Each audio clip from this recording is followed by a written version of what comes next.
Yeah? Good. Okay, let's go to our first keynote speaker of this morning. Now, many of you know Dr. Paul Timmers, International Advisor for Digital Policy and Economy, and many of you will know him as the former Director of Digital Society, Trust and Cybersecurity at the European Commission. It's a great pleasure to have Paul with us here today. As you know, he's both a scholar and an entrepreneur, a civic leader in his own right. He's going to pick up the theme of shaping the future of the EU in the digital age. Paul, welcome to Tallinn. The floor is yours.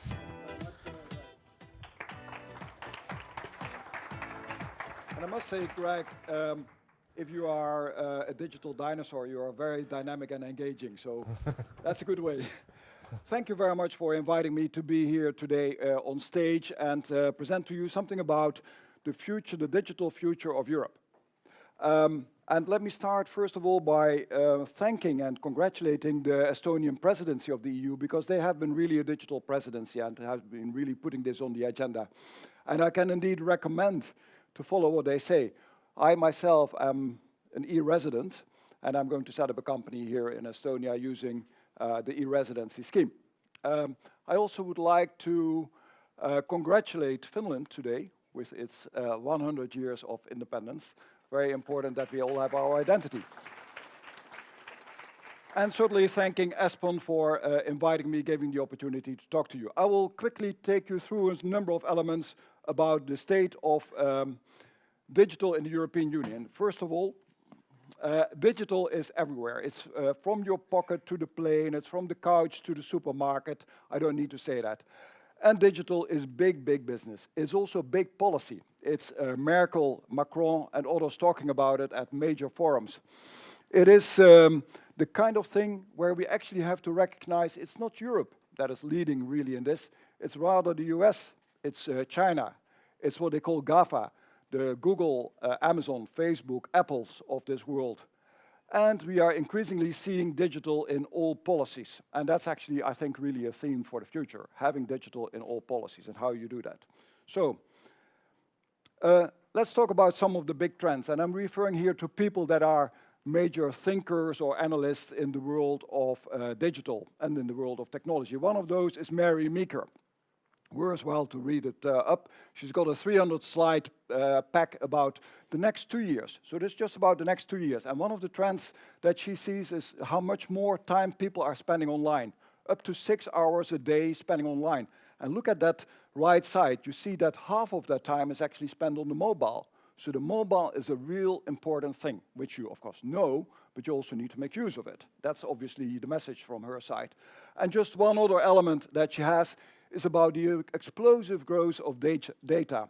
That's in all sectors of the economy, but here an important example about healthcare.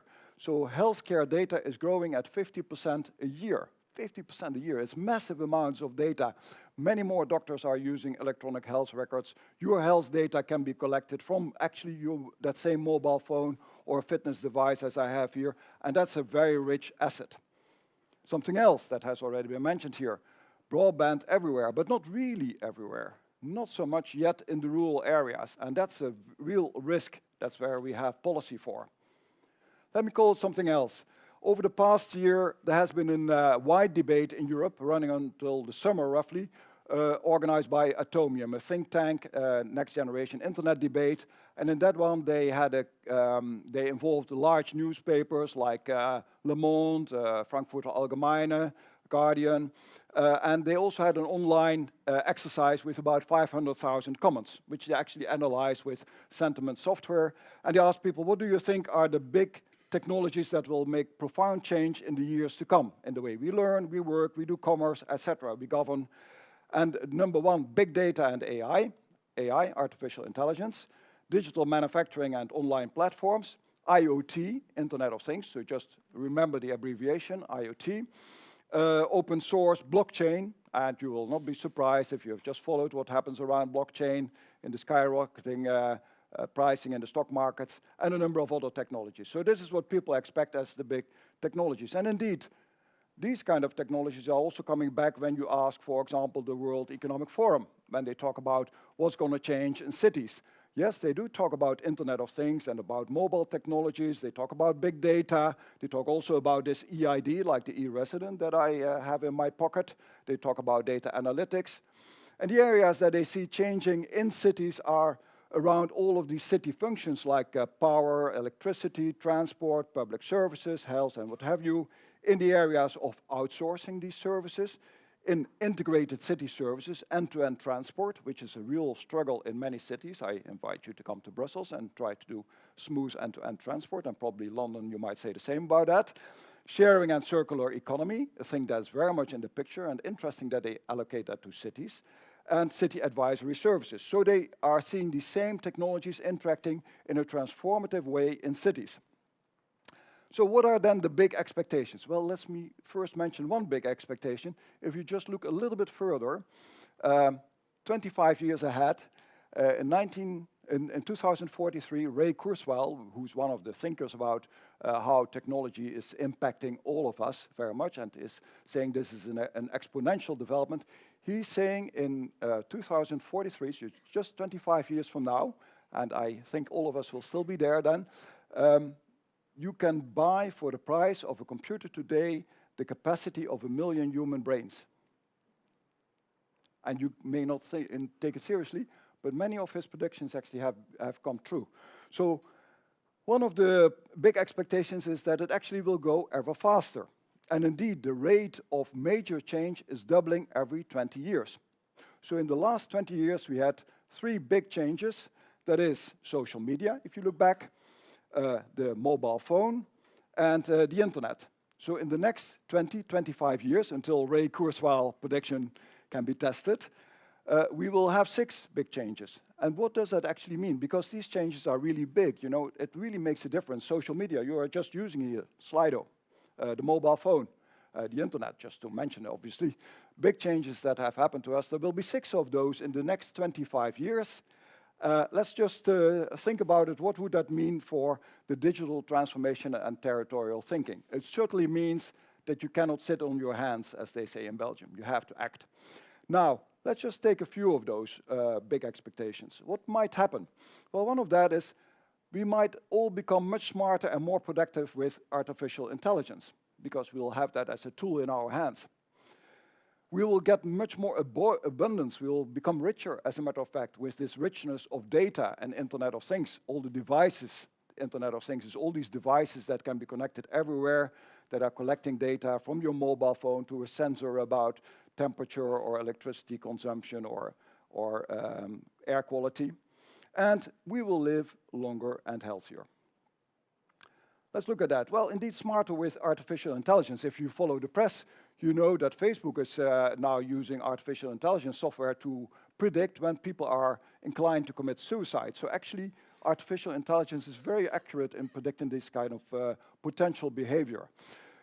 Artificial intelligence doesn't need to be huge and big. If you have just 205 neurons, these kind of things are working with artificial neurons, this artificial intelligence, you can very accurately predict and recognize a face. And face recognition is going to be everywhere if it isn't already happening right now. Smart cars is very much in the picture, self-driving cars. And actually people are saying the combination between robotics, so that's smart kind of mechanics, you might say, and electric cars is made in heaven. But you can also use artificial intelligence for the social good. IBM has launched a challenge to use artificial intelligence, deep science, and cloud computing, you know, that's where you store all this data and where you can do the computing, to use it for societal challenges like climate, like migration, like health, like food. So we will become smarter with artificial intelligence. We can also benefit a lot from this abundance of Internet of Things, of these devices that are everywhere that can collect data and data itself. I, for example, have become a user of a smart meter, a little plug smart meter at home, and I discovered that I was using a tremendous amount of electricity due to one device that actually I could replace. It was a fridge. And you can, this kind of stuff, it's already actually a bit old-fashioned. You can just buy it today and use it. That's an Internet of Things, and you can use it to your own benefit. You can monitor what is happening in your bed. Well, not everything that is happening in your bed, but whether your bed is very healthy, the bed bugs, they can be tracked with an Internet of Things, and the data can be analyzed. And the big thing about Internet of Things and data is expected to be happening in industry. It's called Industry 4.0. It's the transformation. So you make all of the manufacturing intelligent, and you can really start doing tuned manufacturing. And it's a big transformation that's happening right now. A lot of money in that. As a matter of fact, you can see that manufacturing, this is not so easily readable, but that manufacturing is one of the biggest revenue generators already in Internet of Things. But all of these areas are growing at 10, 12, 15, 20% a year, from manufacturing to healthcare when you talk about Internet of Things. And a lot of good coming out of that. One of the good things that might be coming out of that is that we are going to live longer and healthier. So I, for example, on my mobile phone, I have this app called Babylon, with whom I can talk to a doctor. Actually, it's an artificial doctor. I can tell what are my symptoms, it's giving advice, and the moment that it cannot go further, it will connect me to a real doctor or to a device that can monitor my vital signs. And so that's artificial intelligence used to make me healthier. We have very advanced stuff like, picking up your brain signals. This is a very charming story about a young guy in Italy who was paralyzed from his neck downwards, couldn't participate anymore, got this kind of brain signal device that picked up what he thought, and with his thinking, he can actually steer his wheelchair. So his mother said, I'm so happy he's independent again. He can participate again, thanks really to this way of controlling his own mobility. And controlling mobility, we will have many, many elderly people. In some way or another, we need to address this. They cannot all be in a care home. People will have to continue living independently at home, and that includes mobility like smart walkers. And some people are even saying death is obsolete. Well, perhaps it's true, we'll see. So, living longer and healthier, becoming richer thanks to data and Internet of Things, becoming all smarter and more productive with artificial intelligence, that's our future ahead. Well, I don't think that story is quite the story that's going to happen. It's a happy story, but it's not going to become true. Why not? Because there are many downsides to it. There's a dark side. So if you ask in this big survey that was done over the past year, people in Europe, what do you think are the downsides or the dark sides of all these technological developments? Number one, they mentioned security.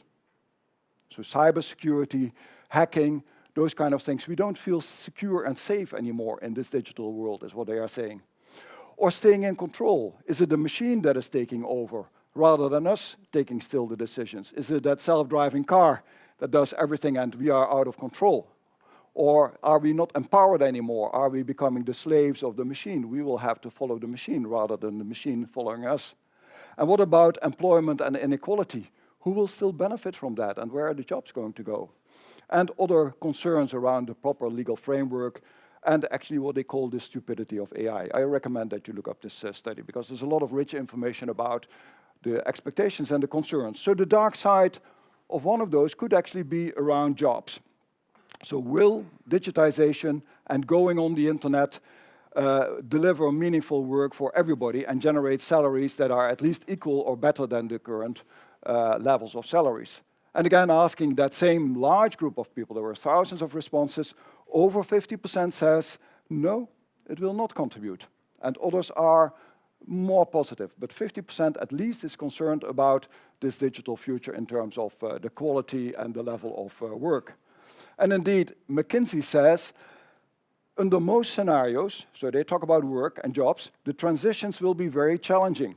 It will match or even exceed the scale of the shifts out of agriculture and manufacturing that we have seen in the past. Think about that. This was an agricultural society 100 years ago. There's now 5% agriculture. In most areas in Europe, I think it's around that, 5%, 3%. That's an enormous shift. Imagine that this happens to jobs. And indeed, there are millions and millions of jobs that are predicted to be affected. And then something else about AI and Internet of Things and data and longevity. Are there going to be haves and have-nots, those that are in and out? What people are thinking, again, when you ask them across Europe, they are saying the ones that will benefit most from that are young citizens and the big tech companies and the startup companies, and the ones that will be benefiting least are the older citizens. It's the public sector. It's public organizations. So there's a concern there, for sure. And what will that actually do to our retirement plans? So yes, there are upsides and downsides, and we will have to balance that. And that's what policy, and that's what this seminar is also about. That's the thinking, that's the shaping that you will do.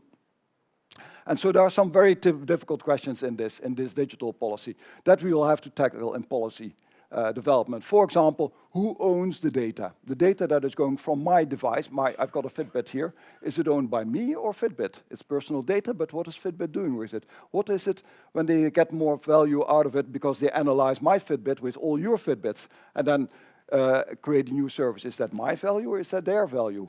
Can they give my information to someone else?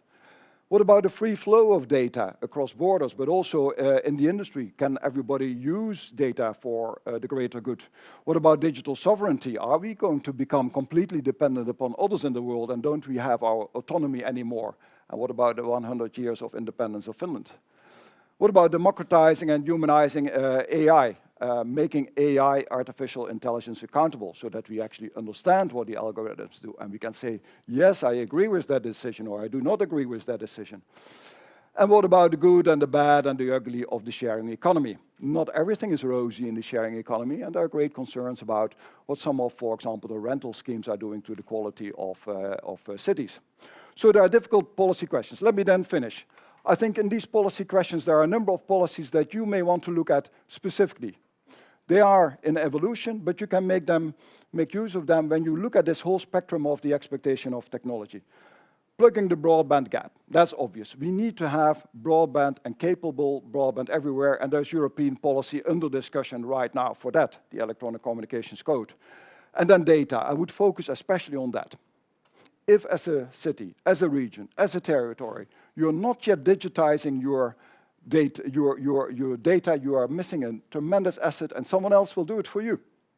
So digitize the data that you have in the cities, that you have in the region, whether it's about tourism, mobility, health, the people living there, whatever you can do. Make sure it's digital and that it is under control of the citizens. And that's where we have policy, the free flow of data policy and the general data protection regulation about data protection. E-services, digital service roads, and actually the electronic identity card is part of that, so that you can deliver services across regions, inside and across regions. Services for transport, mobility, for energy, for health, for taxation, what have you. Certainly pay a lot of attention to cybersecurity. All of your efforts may be in vain when your information is stolen or when you get hacked. Put digital to work in the urban and regional agendas that are there in Europe for you to use and for you to further develop. And we'll hear more about that. And go digital in all sectors. There are no sectors excluded. All sectors are going digital. All sectors will have to amend their policy. And this is about e-government, this is about transport, it's about energy, it's about health, it's about the environment, all of these sectors. And that's where you can do a lot of good and a lot of bad with digital. And then shape your own future, participating in the research programs, in the territorial development programs, setting up and developing the territorial governments. So a whole richness of policies. My wish would be that this is happening by you in a human-centered way in digital transformation in the territorial thinking. Thank you very much.